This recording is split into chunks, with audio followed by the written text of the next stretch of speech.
मित्रांनो, आपण पाहत असलेली दृश्य आहेत नांदेड जिल्ह्यातील अर्धापूर तालुक्यातल्या शेलगाव येथील। आज 2 सप्टेंबर 2024 रोजी पोळ्याचा सण आहे आणि आज या पोळ्याच्या सणाच्या दिवशी शेलगाव गावावर पूर परिस्थिती असल्यामुळे पोळा साजरा होणार नाही। आपण पाहत असलेली दृश्य ही शेलगाव येथील हनुमान मंदिरासमोरची आहेत।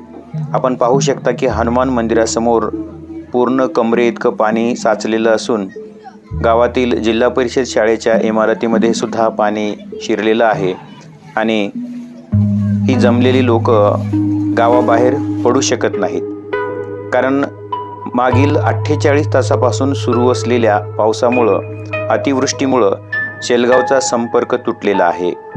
अर्धापूर तालुक्यातील दाभड मंडळामध्ये 125 मिलीमीटरपेक्षा जास्त पाऊस पडलेला आहे आणि या अतिवृष्टीमुळे परिसरातील मेंढला नाला या नदीला पूर आलेला आहे।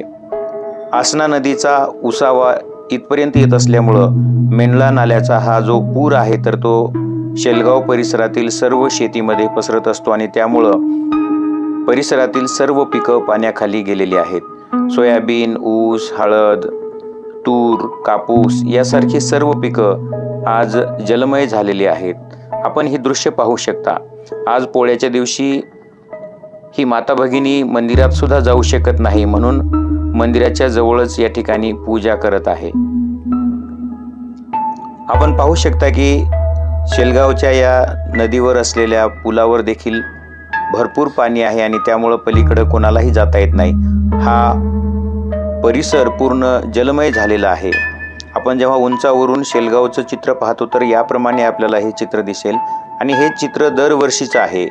जेव्हा जेव्हा अतिवृष्टी होते तेव्हा तेव्हा शेलगावचा संपर्क नेहमीच तुटत असतो। आपण जेव्हा उंचावरून हे दृश्य पाहतो तेव्हा संपूर्ण परिसर हा आपल्याला जलमय झालेला दिसेल।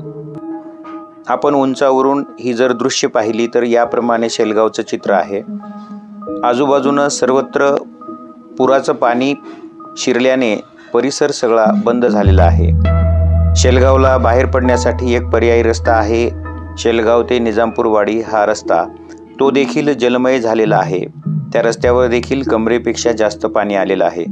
अशा वेळी एखादी जर मेडिकल इमर्जन्सी आली तर शेलगावच्या नागरिकांना बाहेर निघण्यासाठी पर्यायच नाही। पिकाच्या नुकसानीबरोबरच जीवितहानी सुद्धा ऐनवेळी होण्याची शक्यता आहे। प्रशासनाने वेळीच या गोष्टीमध्ये दखल देण्याची गरज आहे आणि या पूर परिस्थितीवर लक्ष ठेवण्याची गरज आहे। आज 48 तासापासून शेलगाव येथील नागरिक जीव मुठीत घेऊन पूर कमी होण्याची वाट पाहत आहेत। पोळ्याच्या सणाला देखील या पुराचं सावट आहे आणि शेतकऱ्याचा जो मित्र आहे बैल, त्याच्या प्रति कृतज्ञता व्यक्त करण्यासाठीचा असलेला जो पोळा सण आहे तो देखील आज या पुरामुळे साजरा करता येत नाही, याची एक खंत कुठेतरी शेतकऱ्यांच्या मनामध्ये आहे। हा संपूर्ण परिसर जलमय झालेला आहे। मंदिराच्या आजूबाजूने तसंच गावाच्या आजूबाजूने सगळीकडे पुराचं पाणी शिरल्याने हा परिसर जलमय झालेला आपल्याला दिसून येतो। निसर्गाच्या प्रकोपापुढे माणसाचं काही चालत नाही याची प्रचिती आपल्याला ठायी ठायी येत आहे।